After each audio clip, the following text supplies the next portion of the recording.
好飲咧？因為佢點講咧？佢呢個咧，阿梁仔你連上嚟得唔得啊？佢個配料表就得生牛魚，其他咩添加劑都冇，蔗糖又冇，添加劑又冇。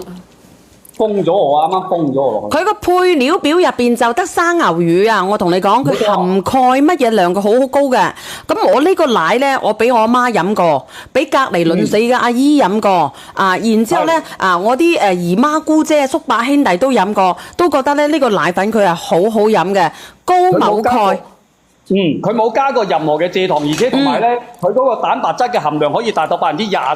嗱，我同你講，我再同你講都講啊，因為佢抵啊，佢平時99蚊一罐嘅，我哋嘅奶粉係700克嘅，係700克嘅。你今次我呢個奶粉，佢再俾多50份我，因為好多人私聊，佢再俾多50份我啊，呢個奶粉啊，再俾多50份我，送多一罐，99蚊2罐，咁佢係咪抵過飲牛奶啊？我想問下你。冇錯。佢係咪抵過飲牛奶啊？佢係抵過飲牛奶嘅，而且我哋呢個係生牛魚嚟㗎，唔係話我哋啲乜嘢嚟㗎喎啊！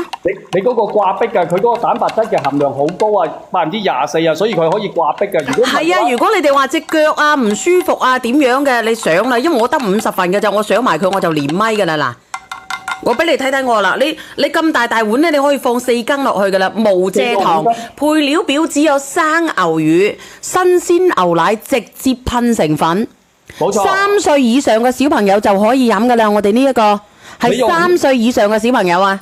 55度嘅，睇唔睇到佢泡出嚟？用55度嘅水，我飲過啦，佢唔腥唔騷，好好飲嘅。先加嗰個水，再倒嗰個牛奶。嗰個奶粉啊，奶粉係速溶嘅，唔易結塊。你睇下佢掛壁嘅嗱，你睇下，靚嘅牛奶都係掛壁嘅，你懂就試。而且你放得耐，佢會結嗰個奶皮嘅，就會有一層嗰個奶皮喺上面噶啦。你係中老年人嘅，如果你隻腳夸夸聲嘅，你可以試下佢，係夸夸聲嘅啊。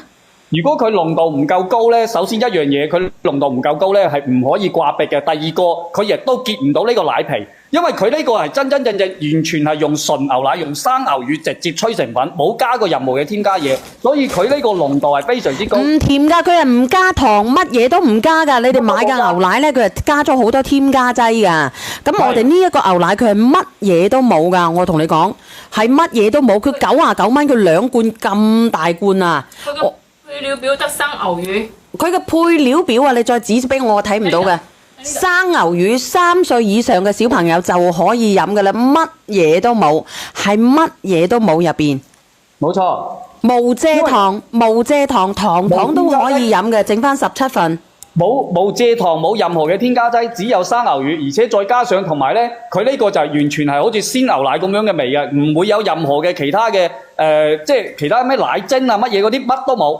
你飲嘅就好似鮮牛奶咁樣啦，冇任何嘅添加，控糖嘅朋友仔你可以飲，糖嘅，隻腳唔舒服嘅，隻腳甩聲嘅，大肚婆嘅，小朋友嘅，3歲以上就得噶啦。你買2罐啦，你俾1罐你阿媽，俾1罐你家婆，你攞翻去飲先。你信得過我嘅，你就飲先。優質嘅靚奶源係唔需要脫脂㗎，呢個一直陪住我嚇。優質嘅靚奶源嚇。咩啊？而且同埋咧，佢嗰個奶脂率啊係達到3.91嘅。你哪怕歐盟嘅話咧，人哋歐盟嘅標準啊都係3.27嘅咋。但係佢呢個已經超過咗歐盟嘅標準，再加上同埋佢係1500米海拔嘅寧夏嘅優選嘅牧場啊，佢嘅牛啊都唔係話我哋普通嘅我哋呢邊嘅奶牛。係由即係嗰個優選嘅荷斯坦啊，係荷斯坦嗰邊運送過嚟嘅奶牛嚟㗎。你聽唔聽到啊？係荷斯坦嗰邊運送過嚟嘅奶牛啊！冇錯。荷斯坦喺邊度啊？喺歐洲嗰邊啊。你聽唔聽得到啊？剩翻18份，買完就冇㗎咯喎，後邊變翻99蚊㗎咯喎，少糖嘅。都可以飲，只有生牛乳，屋企嘅老人家、大肚婆、孕婦，你買牛奶，你一定要睇邊度咧？一定要睇下佢嘅成分表有冇係乜嘢？只有生牛乳。你要睇佢嘅成分表有冇加其他嘢。如果佢越加得咩奶精啊、乳製品啊、奶酪啊呢啲，如果加得越多嘅嘢咧，證明佢嘅奶純度就越低。但係我呢個只有生牛乳，生牛乳係乜嘢咧？直接就係揸咗奶出嚟，直接就係嗰樣嘢。嗱，我仲有2分幾秒咧，2分23秒咧，我就乜嘢嚇？小丸個棉花咗啊！